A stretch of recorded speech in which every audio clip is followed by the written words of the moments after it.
Man, the journey's been wild. Man, it's been so crazy, so many ups and downs. And then the things have been like eating at me myself. Like, do I really want to do this, or do I really want to keep doing this? And you know, it's just so many guessing games. But I love it.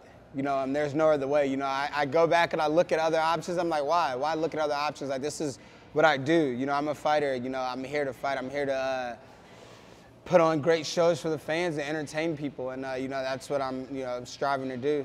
And getting that title is always a plus. It's been great, man. But you know, it's been a struggle as well. You know, I've had to definitely change my style up a little bit. And working with Henry Hoof has been great. You know, we got Greg Jones in here, so you know, everything is just meshing well together.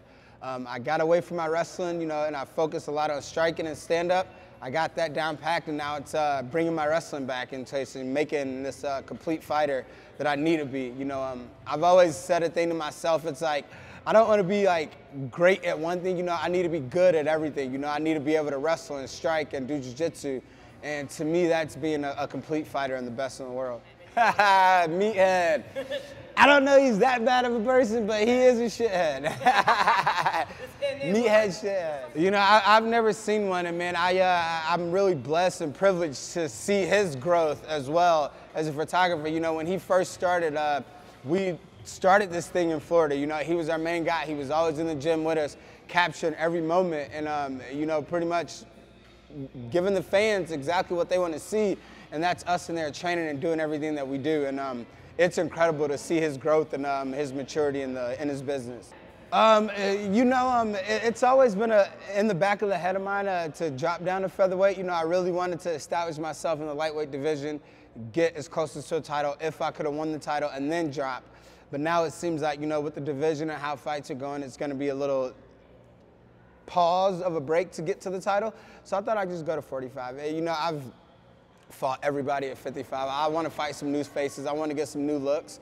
And I want to challenge. You know, me getting down to that weight is going to be a challenge, and I think that's going to be great for my career. Yes, which is incredible because just like you said, you know, I fought these guys that are, you know, they're probably outweighing me about 20 pounds when I get in that cage. You know, I don't get up that much after I weigh in. So it's going to be incredible, and I think it's going to really help me when I get around guys and I can start moving them better, and I don't think they'll be able to take my punches as easy. Yes, absolutely. You know, I think me and Cub would be a great fight. You know, I wanted Aldo first, but it looks like him and Ricardo are going to fight, and man, I mean, Cub would be the next great option. You know, I've gotten into this business with, you know, one thing in my mind, that's to fight the best guys in the division, to fight who's ever the champ, whoever's beating everybody. Those are the guys I want to fight.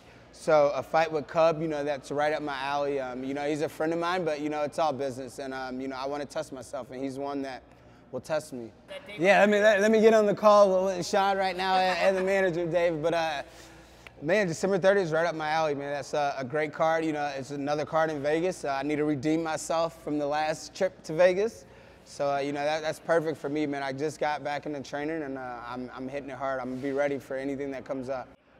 It's hard. It's really hard. You know, it's a challenge to go into a place that I really don't want to go to, you know, at all. But I have to, you know, because reality is, you know, we're going into a cage, and either one of us could lose our lives at any point in that fight. And you know, the fighters have to understand that. So you have to put yourself in a place where it sounds bad, but, you know, I'm not trying to take this man's life, but I'm trying not to get my life taken, so I got to go to that place, you know. And coming back from it, you know, I think that's fairly easy because we have a decompression time, and, you know, it takes a little bit, but, you know, you get out of that mindset pretty quickly. Listen, this sport's bigger than John Jones. This sport's bigger than Conor McGregor.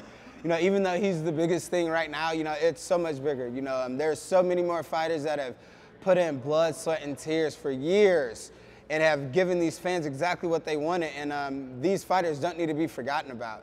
You know, we still keep the UFC running very well, and, you know, we keep fans in the seats, you know, and I definitely think that's important, you know. So if I will ask anything from the fans, you know, don't forget about the other fighters in this world, you know, because we're in here dedicating ourselves to the sport, and we appreciate the support. So I'm in this for the title, so we're looking for a title run at 55 or 45. Looking at a title run, get the title, and who knows, I might go back up and hold 2 around my waist.